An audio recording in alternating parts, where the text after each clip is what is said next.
¿por qué el binarismo de género? ¿Y desde qué punto europeo dijeras Mushes, Gorgi, que nosotras ya éramos revolucionarias? Estamos aquí en Migrantia, que es una iniciativa comunitaria y una ONG en defensa de las personas migrantes que buscan refugio y del colectivo LGTBIQ+, y estoy en compañía de Rusli Cachina, que es técnica de igualdad, además de activista, y hoy vamos a hablar sobre varias de las cuestiones que están en el punto de mira o en la polémica en cuanto a la ley trans, a ver si conseguimos comprender todos estos asuntos con su ayuda. Bueno, Rusli, muchísimas gracias por recibirnos, muchas gracias por vuestra labor aquí en el barrio de Lavapiés. Y vamos al tema del movimiento feminista, porque está pasando que, bueno, como en las izquierdas hay mucha fragmentación, puede ser algo muy rico, pero parece que en estos años se está viendo una fragmentación de separación del movimiento. Y luego está la parte de la ley trans, que tiene como varios apartados. Uno ya es la cuestión más política de partidos, otra es la cuestión más mainstream del tema de usar los baños, sí. Y luego hay otra parte dentro de los activismos o dentro del feminismo que se quiere organizar como lucha política de las mujeres ya cis y mujeres trans que tienen una idiosincrasia diferente. O sea, veo que es como una nube muy compleja. Y entonces, para empezar un poco desde ese punto de vista, ¿cuál sería como el esquema o el análisis o no sé, cómo ves tú ese puzzle o ese panorama o esos temas, ¿sabes? Bueno, a ver, en principio la fragmentación existe, está ahí, ¿vale? No siempre es negativa, ojo, no siempre es negativa. ¿Por qué? Porque debemos entender que fluctúa mucho, fluctúa raza, color de piel, identidad, estatus social, ¿vale? Pero ya es mala cuando se usa para excluir a un cierto colectivo, a un cierto perfil de mujer, ¿no? Ahí es cuando es mala la fragmentación. ¿Por qué digo que es buena a veces? Porque muchas de las veces muchas no compartimos los mismos dolores y no se ven en los grupos donde quizás digamos, bueno, este es un grupo de mujeres, pero es que no se ve porque desde el privilegio a veces cuesta ver algunas cuantas cosas. Y hay gente que les cuesta revisarse, y en un entorno donde a la gente le cuesta revisarse, pues ejerce violencia de manera directa o indirecta. Por eso yo digo que la fragmentación no es tan mala, pero depende de lo que tú hagas con ella. Porque si es para excluir, en lugares de diálogo, pues no. Porque yo considero que todos los grupos de mujeres teníamos que poder sentarnos, dialogar, conversar, sin que tenga que ser violento. Claro. ¿Y ahora mismo habéis notado que hay como más violencia también dentro de los colectivos feministas o dentro de esos grupos donde antes igual había más unión o más simpatía, inclusión, ¿sabes? El análisis que hago yo desde mi persona como Rusli es en plan, el movimiento feminista no nace por las necesidades de inclusión y derechos de las mujeres negras, porque yo soy negra, ¿no? Nace por los derechos y la reivindicación de los derechos de las mujeres blancas. Y nosotras no tenemos, o sea, nosotras es como que no necesitábamos un feminismo en nuestro continente, porque nosotras ya éramos revolucionarias. Nosotras íbamos a las guerras, nosotras construíamos las casas, nosotras dábamos y heredábamos los apellidos a nuestros hijos, literalmente, ¿no? Pero cuando venimos a Europa nos encontramos en un contexto caucásico, blanco, hegemónico, en el que nosotras pasamos a ser mujeres negras, de segunda clase. Por lo tanto, ya es importante aportar nuestro grano de arroz y decir, es que nosotras tenemos que luchar dentro de ese movimiento porque hay un patriarcado que también nos está excluyendo a nosotras, que eso no pasaba en ese continente, pero cuando venimos aquí pasa. Por eso yo siempre digo como la paradoja esta, ¿no? Cuando una mujer, dentro del feminismo, cuando una mujer blanca, caucásica, europea, de clase alta, rompe el techo de cristal, ¿quién recoge los cristales? Una mujer migrante. De esa mujer migrante hay una que lo recoge con guantes. ¿Quién? La mujer migrante que se asemeja a la mujer caucásica blanca. Migrante, pero vale, blanca colombiana, o peruana, o marroquí, ¿no? Y ahora, ¿quién recoge los trozos de cristal, pero sin guantes y se sangra? La mujer negra. Intersecciones, ¿no? Por eso hablo de cómo es que vamos construyendo esos grupos y a quienes escuchamos y quienes estamos dispuestas a escuchar. Porque cuando estamos hablando de una creación, de un movimiento, es que ese movimiento tiene que estar dispuesto a la reconstrucción y la construcción continua. Que cuando no pasa esto, ahí se dan las fragmentaciones. Claro, porque es un movimiento, ¿no? Y entonces, o sea, como que claro, está todo ese tema de la intersección, bueno, temas, cruces de caminos, también la perspectiva, desde el color, la etnia, la raza, la etiqueta que le ponen a cada persona.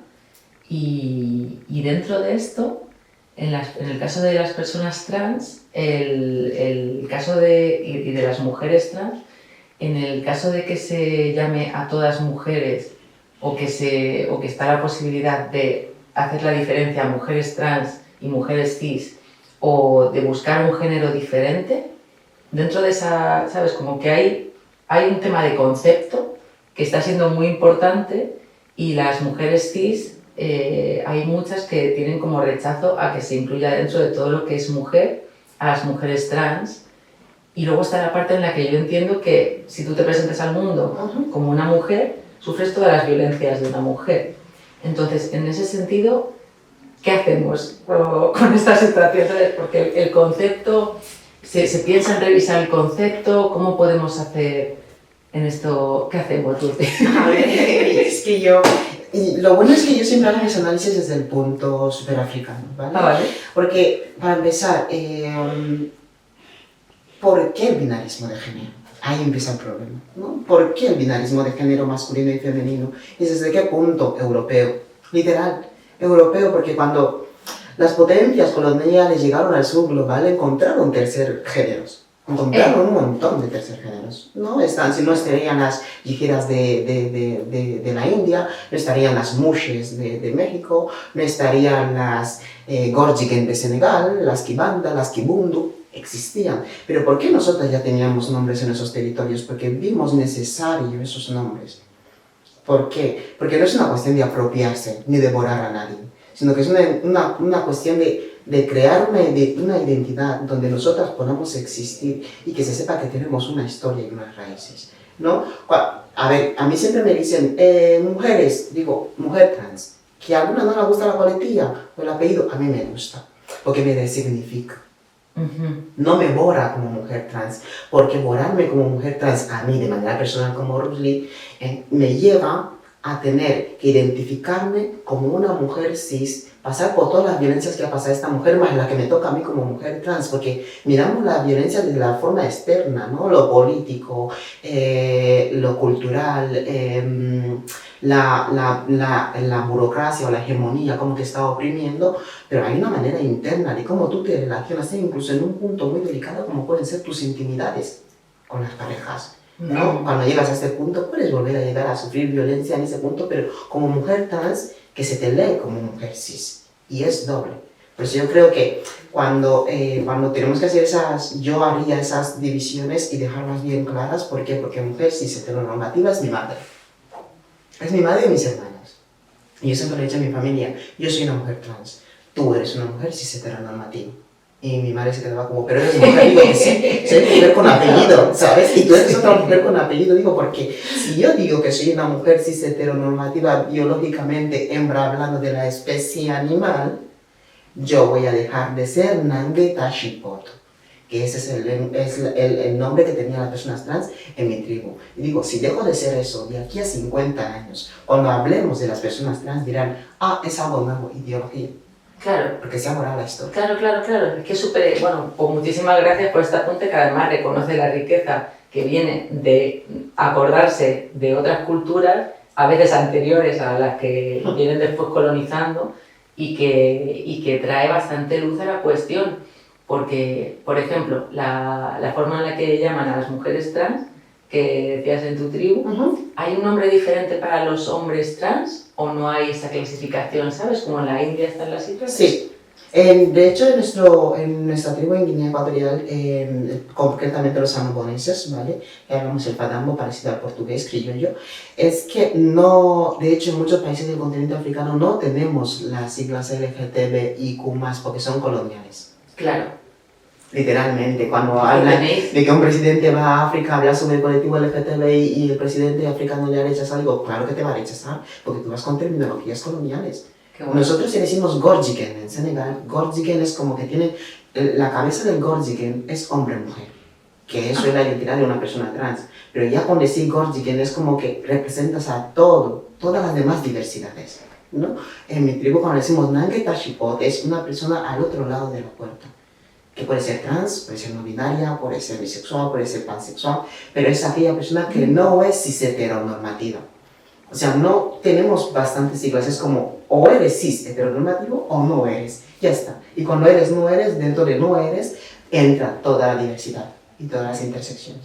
Y o sea, que también hay personas que han nacido mujeres que tienen una vida de hombres cis dentro de ese mismo abanico, ¿no? Sí. O sea, porque aquí yo me acuerdo como que hay publicaciones sobre mujeres butch que han vivido, que han sido como un leñador, o sea, sí, como que hay todo tipo de historias de épocas pasadas que reconocen que eso ya existía y una de las reivindicaciones que hacen en contra de la ley trans, o que yo he leído, es eso, que si hacemos esta etiqueta de las mujeres trans como mujeres, estamos como ignorando a las mujeres bolleras o a las mujeres butch, por ejemplo. Sí. ¿No? Entonces, dentro de, claro, resumiendo, ¿cuál sería entonces la propuesta que a ti te parece la que puede llevarnos a un encuentro de conceptos, ¿sabes? El buscar el tercer género o la situación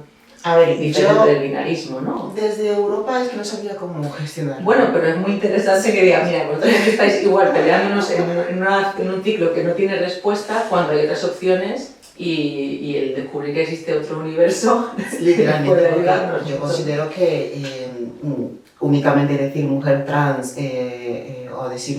Es que para mí decir mujeres, quieras o no, lo vemos como algo súper bonito, pero desde mi punto de vista es que estamos borrando a mujeres. Porque es importante poner el apellido a cada una de estas mujeres. Porque si no, no te das cuenta que existe una mujer lesbiana y con discapacidad. La borras por completo, porque en tu concepto no está el que una mujer pueda ser lesbiana y al mismo tiempo tener discapacidad. No, no está. ¿No? No están las personas neurodivergentes. Es como, o eres mujer, pero cuando eres mujer no tienes intersecciones. Es el tema, que todas las mujeres independientemente tenemos alguna intersección que otra. Yo soy mujer trans y negra, puede haber una mujer trans y no binaria. Y si en el momento que ya te leo solamente como mujer y sin apellidos, porque mi DNI tiene Rusli, Kachina y Zapá, lo tendrá por algo, es porque hay muchas Ruslis, pero Rusli, Kachina y Zapá no hay otra. Y la identidad, el DNI que tenemos es como nuestra identidad. Como yo me identifico, mi DNI lo dice. Y eso quiere dejar claro que es importante que generalizar mujeres puede llegar a hacer daño. Y peor en contextos políticos como los actuales, donde ahora mismo Ayuso decide cuándo borra y cuándo no borra y recorta los derechos de las personas trans, cuando existen bulos respecto a nosotras de quién quiere usar el baño y quién no, qué es lo que tenemos entre nuestras piernas, cómo son nuestros genitales. Es como... si yo te digo que soy una mujer trans, acabamos antes. Porque cuando yo tengo que viajar muchas las veces, viajo como mujer, se me lee como mujer, se me escucha como mujer, y cogen mi documentación y ven que es una documentación con nombre masculino, ahí empieza el problema. ¿No? Pero si tú sabes que la persona que está viajando es una mujer trans, yo no tendría que estar pasando esos malos ratos en los aeropuertos o en las estaciones de metro. Y ahora, ¿cómo es la cuestión legal real? ¿Sabes? Porque también pasa mucho que hablan de lo que se va a hacer, la gente se asusta, empiezan las polémicas, cuando en realidad las medidas legales igual son muy diferentes o hay mucha complicación para realmente conseguir hacer los trámites. ¿Cuál es la situación ahora mismo con la ley trans? Yo te lo voy a resumir porque yo lo he resumido también en algunos cuantos encuentros políticos, parlamentarios y en el ministerio. Sí, súper resumido.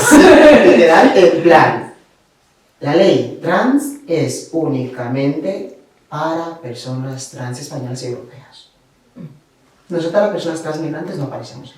Okay. Aparecemos un pequeño párrafo. Pero yo, para que mis compañeras no se compliquen mucho la vida, es, chicas, hasta que no tengáis la nacionalidad española, no podéis cambiar su nombre. Si no cambiáis vuestros nombres en el país de origen, no lo podéis cambiar aquí. Y si eres un Estado que está protegiendo a una mujer trans solicitante de protección internacional, ¿cómo la pides que vaya a cambiar su nombre en su país de origen y que regrese aquí? ¿Me estás pidiendo que vaya, que me maten y que regrese mi alma y que se identifique? Pues no. Dicen que es la primera ley, que es un primer borrador, que hay fallos, sí, pero fallos en los que se olvidan a compañeras que han estado aquí en los 60 y los 70 y los 80 y han sido borradas porque las instituciones las han devuelto a sus países de origen, quizás porque estaban en situación administrativa irregular, no me parece fallo. Me parece un olvido completo, que se tiene que revisar otra vez. Total. Pero es fácil para una persona transnacional irse al registro, empezar los trámites y cambiar el nombre, y por eso no tiene ningún problema. Pero nosotros, hasta que no tengamos la nacionalidad española, que quiere decir que hasta que España no nos lea como españolas, no podemos. No, claro, es que eso además es un trámite, o sea, es infinito, es una rueda imposible. Total. Vale, pues una última pregunta en cuanto a esto. Entonces, para las personas nacionales sí que es un trámite que es más sencillo hacer ahora. Lo que yo me pregunto es si esta ley han participado personas trans, por ejemplo, lo que hablábamos, pues igual sería más adecuado tener un tercer género, ¿sabes? En el DNI, ahora, si quieres salir al mundo como mujer trans, te ponen mujer en el DNI. Sí. Si quieres ser hombre, te ponen hombre. No hay opción de tercer género. Y yo me pregunto, ¿esta opinión que tienes tú, por ejemplo, es minoritaria?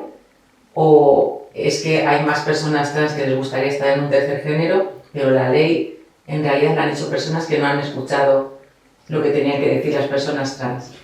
Yo es que no sé si es que mi opinión es mayoritaria, porque últimamente la gente tiene mucho miedo a la cultura de la cancelación y la gente no dice lo que siente y lo que piensa. Bueno, eso es otro tema. Es que la gente, de hecho, las mismas personas trans tienen mucho miedo a la cultura de la cancelación. De bueno, no voy a decir que soy una persona trans no binaria porque quizás incluso dentro del mismo colectivo se me excluye, ¿sabes? Y es como, desde el momento en el que nosotros las personas trans nos dan la opción de hombre o mujer en el DNI, nos da a entender que las políticas están construidas desde una perspectiva binaria. Hombre o mujer o no eres. Es eso, o sea, porque no te dan la opción de no binario, no. O eres hombre o eres mujer o no existes. Como nosotras, las migrantes. No somos hombres, no somos mujeres, porque depende de quién nos lea, qué institución nos lea. Ayer fui a México a hacer una analítica y vieron mi documentación y la enfermera me preguntó, ¿cómo te llamas? Y yo, Rosy. Y te lo preguntaba yo sé por qué me la pregunta, pero me la preguntaba bien y me he sentido cómoda porque primero me ha preguntado cómo me llamo, pero hay momentos en los que tengo que viajar y estoy en la tocha y llaman aquí tal, que hay una chica aquí que está viajando con la documentación que era suya. Y yo, oye, que hablo español, te escucho, ¿sabes? Y es como... Bueno, claro, eso es un problema muy grande. Es binario literalmente la política, no de la identidad. O sea, tienes que encajar dentro de la cis heteronorma. Porque te quiero leer como mujer, no te quiero leer como mujer trans. No te quiero leer como no binaria, porque si ya te leo como esto, ya habrá una barrera para que te puedas quizás acceder a un mercado laboral, para que puedas acceder a una vivienda, para que, yo qué sé. Sí, no, te entiendo total. ¿Y qué piensas sobre eso de que hay espacios para mujeres, abiertos a mujeres trans y cis, todas juntas, pero que también hay espacios en los que las mujeres trans, por su parte, por su cuenta, o las mujeres cis por su cuenta, se puedan reunir sin miedo a la cancelación?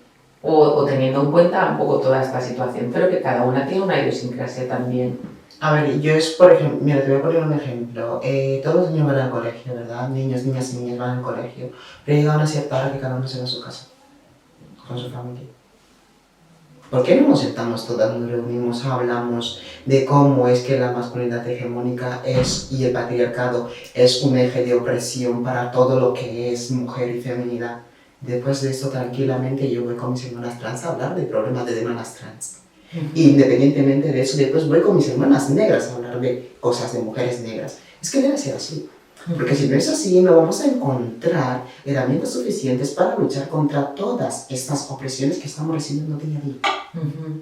Yo considero que es bueno. Sí, pues yo también. A ver si lo conseguimos, encontrar nuestros espacios de unión y de volver a estar juntas. Bueno, Rosy, pues muchísimas gracias.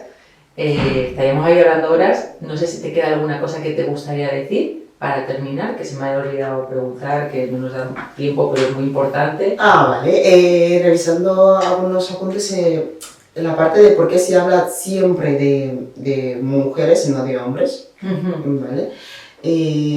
¿Por qué hablamos de feminidades y no de mujeres? El tema está en que hablamos más de mujeres porque nos damos cuenta que el patriarcado sigue dominando, sigue dictando cómo debemos ser nosotras, delgadas, bajitas, pequeñas, que, a ver, visto bien y analizado, el patriarcado tiene una perspectiva de mujer completamente pedófila.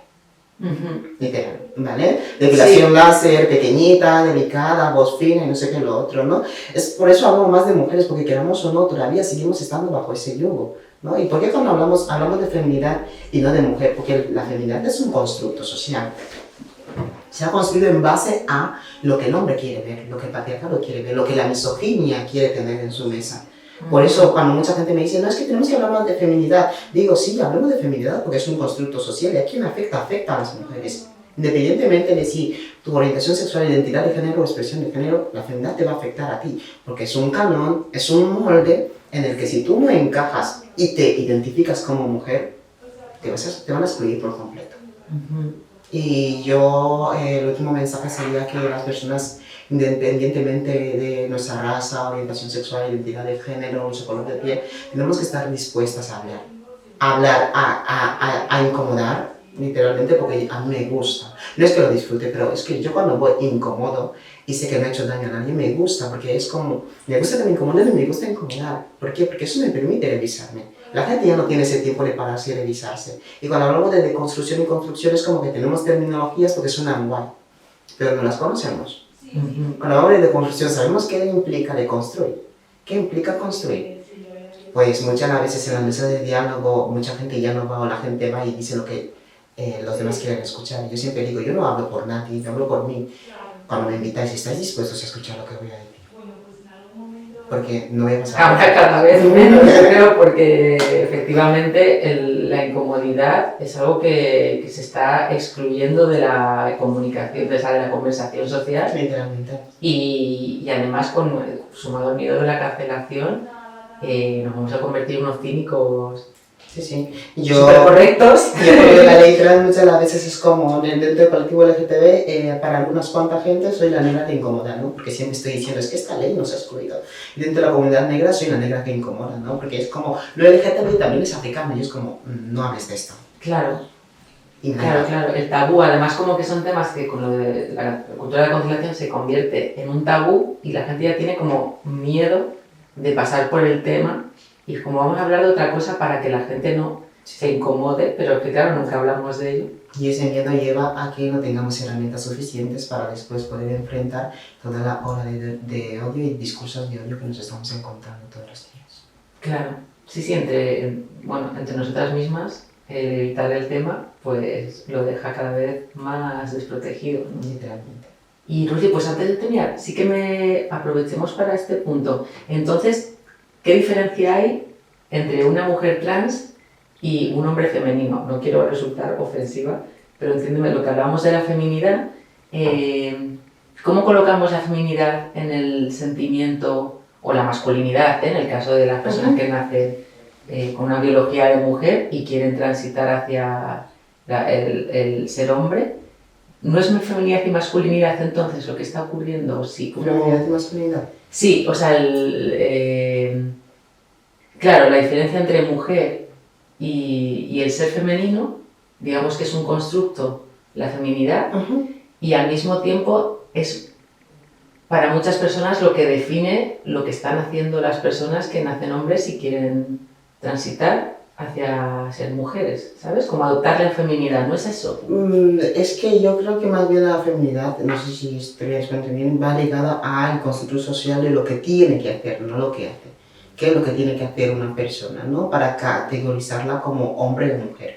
Pero el ser hombre o mujer ya es más bien una identidad, algo con lo que tú vives, independientemente de si tienes que heredar de la sociedad o del constructo social binario una expresión o no, porque la feminidad lleva eso, lleva un performance, a veces lleva una expresión de género, de esto es feminidad, pero tienes que cumplir con unos cánones, y esa está la performance, ¿no? Maquillarte, pintarte, pero no pintarte de cualquier forma, no es lo mismo que tú te pintes como una persona drag, a que tú te pintes como una celebrity que va una noche a coger un premio Goya, ¿no? Porque ahí está la feminidad. Te tienes que maquillar así, te tienes que pintar así, y por eso estoy hablando de performance, expresión de género e identidad de género.